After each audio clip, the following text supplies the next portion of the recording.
नमस्कार, कैसे हैं? नमस्कार, मैं हूं राकेश, आप लोगों के सामने स्वागत करता हूं। उम्मीद करता हूं आप सभी लोग बहुत अच्छे होंगे और इंपॉर्टेंट लेक्चर आप लोगों के सामने है। एक तो केवीएस पीआरटी का जो ईवीएस सेक्शन है उसमें भी ये टॉपिक आ रहा है। वैसे टॉपिक आपको सिर्फ जीएस जीके का दिख रहा होगा, बिकॉज 10 मार्क्स का उसमें करंट अफेयर और प्लस जीएस है। तो पीजीटी से लेकर टीजीटी प्राइमरी सब में टॉपिक आएगा, लेकिन ये टॉपिक इंपॉर्टेंट हमारे लिए इसलिए होता है बिकॉज ये हमारे केवीएस के पीआरटी वाले पोर्शन में ईवीएस का टॉपिक भी है ये। अब आप ईवीएस में अगर आप जब देखेंगे ना, इंडिया एट ए ग्लांस एक सेक्शन आएगा, है ना, जो उनको 6 टॉपिक दिए हुए उसमें, तो इंडिया एट ए ग्लांस में हमें भारत और उसके पड़ोसी देशों को अच्छे से देखना है, मैप को भी ध्यान देखना है। उससे रिलेटेड कुछ अभी आज मैं आपको सिर्फ 15-20 क्वेश्चन कराऊंगा। ये पीडीएफ है 500 क्वेश्चन की, काम खत्म, है ना, इस तरह से एकदम खत्म। तो चलिए फटाफट कुछ क्वेश्चन को लेकर चलते हैं। हाँ, ये पीडीएफ थोड़ी सी इंग्लिश में है, लेकिन लिटरली मैं आपको हिंदी में भी इसका अनुवाद कराने की कोशिश करूंगा। अच्छा कंटेंट जिस भाषा में मिले उसे पकड़ने की कोशिश जरूर कीजिएगा। पहला क्वेश्चन आप लोगों के सामने है, which state has smallest land area. बहुत बेसिक सा क्वेश्चन है। मतलब ये जो पीडीएफ है ना, ये फिजियोलॉजी, भारत की स्थल आकृति के बारे में बात करती है, Bharat India as a whole. तो भारत का सबसे छोटा राज्य कौन सा है, सबसे क्लियरली क्वेश्चन पूछा हुआ है। दो हिस्से होते हैं, एक तो जनसंख्या के हिसाब से सबसे छोटा राज्य अगर हम जाएंगे तो हमें जाना होगा सिक्किम की ओर, 32 लाख की आबादी है। लेकिन क्षेत्रफल के हिसाब से अगर हम जाएंगे तो हमारा आंसर होगा गोवा। ठीक है, महाराष्ट्र कर्नाटका के पास आपको गोवा देखने को मिलता है। बहुत फेमस डेस्टिनेशन है, पुर्तगाल के अंडर में भी रहा काफ़ी समय तक और इम्पॉर्टेंट है ये इंडिया का मोस्ट अर्बनाइज स्टेट भी है। ये क्वेश्चन ये भी कि भारत का सबसे ज़्यादा शहरीकृत राज्य भी है, ये मोस्ट अर्बनाइज्ड है ये। ठीक, दूसरी बात, ये पहला स्टेट है जहाँ पे कि रूरल एरियाज़ में 100% हर घर नल योजना कामयाब हो चुकी है। मतलब हर ग्रामीण इलाके में पूरे घरों में जो टैप वाटर के द्वारा ही पानी पहुंचाया जाता है। भारत सरकार की जो महत्वाकांक्षी योजना है हर घर नल योजना, जिसके अंतर्गत पूरे देश के ग्रामीण क्षेत्रों में नल मतलब टैप वाटर सप्लाई करना। ठीक, तो इसमें एक चीज़ में कई सारे क्वेश्चन हमारे मिक्स हो गए।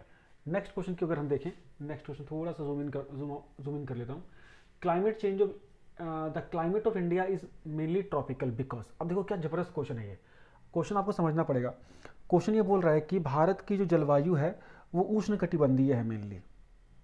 ट्रॉपिकल मतलब उष्ण कटिबंधीय या कटिबंधीय है, मतलब थोड़ी सी गर्म है। मोटी मोटी कहने की बात यह है। ऐसा क्यों है, तो इसके लिए क्या रीजन है, इन चारों में से अच्छा रीजन कौन सा है? ऑप्शन ए है because of the location of Himalaya in the north. Bharat के उत्तर में हिमालय है, इस वजह से भारत की जलवायु उष्ण कटिबंधीय है। Second, major part of India lies within the tropics. Bharat का जो ज़्यादातर हिस्सा है वो इक्वेटर के पास बताने पड़ रहा है, वहाँ पे है, इस वजह से, या भूमध्य रेखा के पास है, ये कारण है। तीसरा है of the over powering influence of India ocean, मतलब हिंद महासागर के प्रभाव के कारण जलवायु गर्म है। और चौथा है सीजनल जो जेट स्ट्रीम्स जो चलती हैं उसके इन्फ्लुएंस की वजह से। तो मैं बता दूं कि जो उत्तर में हमारे हिमालय हैं, फिजिकल फीचर्स हमारा बहुत इंपॉर्टेंट है। उत्तर भारत के विशाल हिमालय ये क्या करते हैं, ये बेसिकली साइबेरिया की तरफ से आने वाली जो बहुत ठंडी हवाएं हैं उससे बचाते हैं हमारे देश को। अगर ये हिमालयज नहीं होते ना तो हमारा पूरा जो नॉर्थ इंडिया था ना वो ऑलमोस्ट लेह लद्दाख बन जाता, सूखा रेगिस्तान, ठंडा रेगिस्तान बन जाता। और इस वजह से हमारी जो जलवायु है थोड़ी सी ट्रॉपिकल हो गई है। तो नॉर्थ में हमारा जो हिमालय है, एक तो हमारे नेचुरल बॉर्डर काम करते हैं, हमें विषम परिस्थितियों वाली जलवायु से बचाते हैं, एक्सट्रीम कोल्ड से बचाते हैं, जिस वजह से हमारा तापमान थोड़ा गर्म हो पाता है। तो आंसर होगा बच्चे ए। शानदार क्वेश्चन है।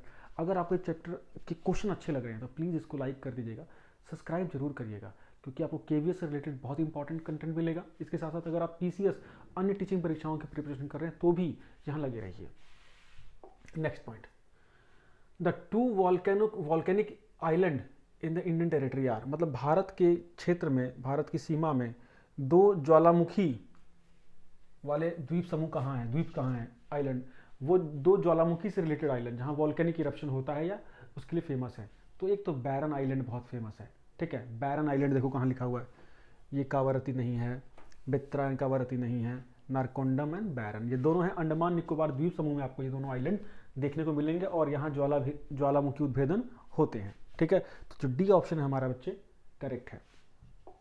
नेक्स्ट ऑप्शन, अब देखिए क्वेश्चन ना, क्वेश्चन तो ये पहले का है लेकिन अब इसमें कुछ हम चेंजेस भी करेंगे।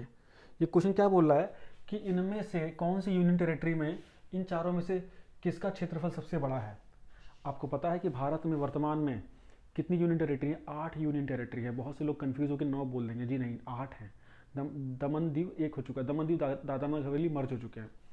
तो वर्तमान में सबसे बड़ा हमारा जो केंद्र शासित प्रदेश है वो है जम्मू कश्मीर। जब तक जम्मू कश्मीर राज्य था तब तक सबसे बड़ा केंद्र शासित प्रदेश यूनियन टेरिटरी हमारी अंडमान निकोबार होती थी, लेकिन अभी क्या हो गया, जम्मू कश्मीर हो गया, एक चीज़ हो गई। अब इन चारों में सबसे बड़ा कौन सा था, पौंडीचेरी है। कौन है, पौंडीचेरी। बस यहाँ आपको मेन चीज़ ध्यान दिलानी थी। 3 राज्यों में अलग अलग जगहों पे आपको देखने को मिलेगी ये पांडिचेरी। नेक्स्ट 5वां question, which of the following pair is correctly matched, इनमें से कौन सा सही मैच है। रेड क्लिफ लाइन इंडिया और पाकिस्तान का बंटवारे की लाइन है, बिल्कुल जी। गुजरात से लेके पंजाब तक जो बंटवारा है उसको रेड क्लिफ लाइन बोला जाता है, ये करेक्ट है। मैकमोहन लाइन इंडिया नेपाल जी नहीं, ये गलत है, इंडिया चाइना के बीच में, ठीक है, इंडिया और चाइना।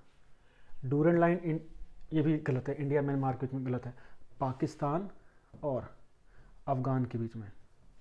और प्लिम्सोल लाइन तो ये बेसिकली ओशन से रिलेटेड एक पैमाना है, तो ये तो वैसे ही गलत हो गया, ठीक। तो हमारा आंसर जो है बच्चे वो डी आंसर करेक्ट हो गया। Next Duncan pass. Duncan passage basically समुद्र के बीच के जो रास्ते होते हैं उनको डंकन पास बोलते हैं। बेसिकली पतला एक संकरा पानी का जो रास्ता होता है उसे डंकन, उसे पासेज बोलते हैं, है ना, स्ट्रेट्स भी बोल सकते हैं। तो ये डंकन पास कहाँ पे है, मिनिकॉय और अमिनदीव नहीं, मिनिकॉय और मालदीव्स जी नहीं, लिटिल अंडमान और कार निकोबार इस क्वेश्चन मार्क, साउथ अंडमान और लिटिल अंडमान, हाँ जी करेक्ट है। साउथ अंडमान और लिटिल अंडमान के बीच में जो ये वाटर बॉडी वाला रास्ता है इसको हम लोग डंकन पास बोलते हैं। साउथ अंडमान नहीं दिखा होगा, यहाँ पे रिट आइलैंड भी अगर दिया हो, रिटलैंड, रिटलैंड और छोटा अंडमान या लघु अंडमान के बीच में जो पास है उसको आप डंकन पास के नाम से जानते हैं, ठीक। नेक्स्ट क्वेश्चन की अगर आप देखें, 10 डिग्री चैनल्स, ये चैनल्स भी यही होते हैं, दो लैंड के बीच में जब समुद्र का हिस्सा घुस जाता है ना तो चैनल बन जाता है। तो 10 डिग्री चैनल देखिए अंडमान निकोबार के 2 बड़े आइलैंड को बीच में से काटता है। भारत के आसपास में 8 डिग्री, 9 डिग्री, 10 डिग्री ये बड़े चैनल हैं, ठीक। तो 10 डिग्री चैनल बच्चे हैं, बहुत ईजी सा क्वेश्चन है, लिटिल अंडमान और कार निकोबार के बीच में, अंडमान और कार निकोबार के बीच में, लिटिल अंडमान और कार निकोबार के बीच में, जो का सी ऑप्शन है ये करेक्ट है। अब इन्होंने बोला है क्या, if the usual rule of calculation of time were applied for Arunachal Pradesh then approximately time will be. अब देखो क्या बोल रहा है ये क्वेश्चन समझना, हमें कंसेप्ट समझना है कि अगर हम भारत में कोई एक टाइम जोन नहीं होता तो गुजरात और अरुणाचल के टाइम में क्या डिफरेंस होता है। आपको पता है कि गुजरात और अरुणाचल, गुजरात बिल्कुल भारत के पश्चिम पे है, अरुणाचल भारत के बिल्कुल पूर्व पे है। अब गुजरात और अरुणाचल के बीच में 30 डिग्री जो हमारे लॉन्गिट्यूड है, देशांतर रेखा, उनका डिफरेंस है, और हर एक डिग्री पे 4 मिनट का डिफरेंस होता है। जितना ईस्ट में होगा उतना समय आगे होगा। तो 30 × 4 करोगे कितना, 120 मिनट। मतलब अरुणाचल प्रदेश में समय हमेशा 120 मिनट ज़्यादा होता है गुजरात के कंपैरिजन में। अरुणाचल प्रदेश में जब 6 बजते हैं तो उसमें गुजरात में सुबह के 4 ही बजे होते हैं, है ना। मतलब अरुणाचल प्रदेश 2 घंटे आगे रहता है। वो तो भारत में एक टाइम जोन हमने बनाया हुआ है, इसलिए वहाँ भी 6 माना जाता है, यहाँ भी 6 माना जाता है, लेकिन जो नेचुरल लाइट होती हैं वो फ्लक्चुएट होती हैं। तो गुजरात में 4 बजे शायद सूरज बहुत चमकदार हो सकता है, वहीं पर अरुणाचल में शाम के 4 बजे सूरज शायद डूब सकता है। ये क्यों, बिकॉज इस वजह से, लॉन्गिट्यूडल डिफरेंस की वजह से। तो जितना ज़्यादा देशांतर में अंतर होता है उतना ही ज़्यादा समय के अंतराल में अंतर होता है। तो गुजरात और अरुणाचल में जो देशांतरी रेखाएं हैं उसमें 30 देशांतरी रेखाओं का अंतर है, हर एक देशांतर पे 4 मिनट का डिफरेंस होता है। तो टोटल हो गया 2 घंटे, या मतलब 120 मिनट का डिफरेंस, ठीक। और अरुणाचल में 2 घंटे आगे रहेगा, ज़्यादा रहेगा, ठीक है। ये क्वेश्चन हम क्लियर हो गया, कंसेप्ट क्लियर करना था। 9वां क्वेश्चन क्या बोल रहा है, Indian standard meridian passes through which of the states except apart from UP and MP. मतलब अब ये वही बात हो रही है जो अभी हम डिस्कस कर रहे थे कि भारत में जो मध्याह्न रेखा है, भारत में जो मध्याह्न रेखा है, मतलब जो समय की रेखा है जिस पे हम लोग इंडियन स्टैंडर्ड टाइम मानते हैं, आईएसटी मानते हैं, वो कहाँ से गुजर रही है, मिर्ज़ापुर से, इलाहाबाद से होते हुए नीचे को गुजरती है ना। तो कौन कौन से राज्य से गुजरती है, उत्तर प्रदेश से गुजरती है, मध्य प्रदेश से गुजरती है। उसके बाद नीचे लाइन कहाँ जाती है, ये क्वेश्चन पूछा हुआ है। उसके नीचे आता है उड़ीसा, उसके नीचे आता है आंध्र प्रदेश, इसको याद रखना। तो उड़ीसा और आंध्र प्रदेश, फिर उसके बाद आपका ईस्ट, ये बंगाल की खाड़ी आ जाती है। ये ध्यान देना होगा, यहीं के जो समय है इसी को संपूर्ण भारत का एक समय माना जाता है, ठीक है। Next question, Lakshadweep island are situated in, Lakshadweep समूह कहाँ पे है? अरब सागर में भाई, अरब सागर में, इस तरफ है ना, यहाँ पे वेस्ट में अरब सागर। 11वां question, which foreign country is closest of Andaman island, ये 4 कंट्री दे रखी है, बोल रहे हैं इसमें से अंडमान के सबसे नजदीक कौन सी कंट्री है? श्रीलंका, म्यांमार, पाकिस्तान या इंडोनेशिया। देखिए क्या मस्त क्वेश्चन है, आप दिमाग में हमारे चिपका होता है कि हमारे पास में इंडिया, पाकिस्तान, श्रीलंका, श्रीलंका हमारा यहाँ पे है, अंडमान द्वीप समूह हमारा यहाँ पे है, ठीक, म्यांमार हमारा यहाँ पे है और पाकिस्तान तो हमारा यहाँ पे है। तो सबसे नज़दीक कौन हुआ? इंडोनेशिया, जस्ट यहाँ पे ईस्ट में है इसके। इंडोनेशिया वहाँ से सिर्फ 200-250 किलोमीटर की दूरी पे है। तो अंडमान निकोबार के सबसे पास हमारा इंडोनेशिया पड़ता है, ठीक है, कंफ्यूज नहीं होना है। नेक्स्ट क्वेश्चन क्या बोल रहा है, which of the following states share boundaries with the maximum number of other states of India, इन चारों में से वो कौन सा राज्य है जिसके साथ सबसे ज़्यादा राज्य बॉर्डर शेयर करते हैं? अब गैस करो, ये आंसर मैं आप लोगों से चाहूँगा। मध्य प्रदेश है, महाराष्ट्र है, बिहार है, आसाम। अब मैं ये देखना चाहता हूँ आपको कोई इंडियन मैप कितना अच्छे से क्लियर है। बिहार के अगल बगल कौन है बताओ? एक तरफ तो उत्तर प्रदेश है, नीचे झारखंड है, इधर बंगाल भी है, बताओ आसाम के अगल बगल कौन है? तो सबसे ज़्यादा क्या किसके होंगे? आंसर आपका आसाम होगा। अब बताइएगा आसाम से कितने राज्य जुड़े हुए हैं, सारों से कितने कितने राज्य जुड़े हुए हैं? चलिए next question, Jharkhand does not share boundaries with, Jharkhand जो राज्य है वो किसके साथ बाउंड्री शेयर नहीं करता है? वेस्ट बंगाल के साथ करता है, उड़ीसा के साथ करता है, छत्तीसगढ़ के साथ करता है, मध्य प्रदेश के साथ नहीं करता है। मैप चेक कर लेना, ठीक है, तो एमपी हो गया।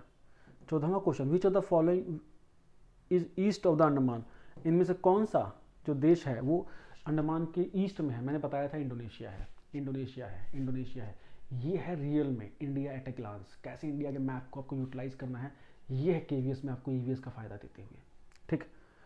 अब the states which have common border with China, China के साथ किस किस का कॉमन बॉर्डर है? जम्मू कश्मीर के साथ है, समस्या चली रही है, अरुणाचल में भी बवाल हुआ ही है, हिमाचल प्रदेश के साथ है जी बिल्कुल है, सिक्किम के साथ है, चारों के साथ है, ठीक है, चारों के साथ है, उत्तराखंड के साथ भी है, ठीक। 5 राज्य इसमें अच्छे खासे दिखते हैं हमको।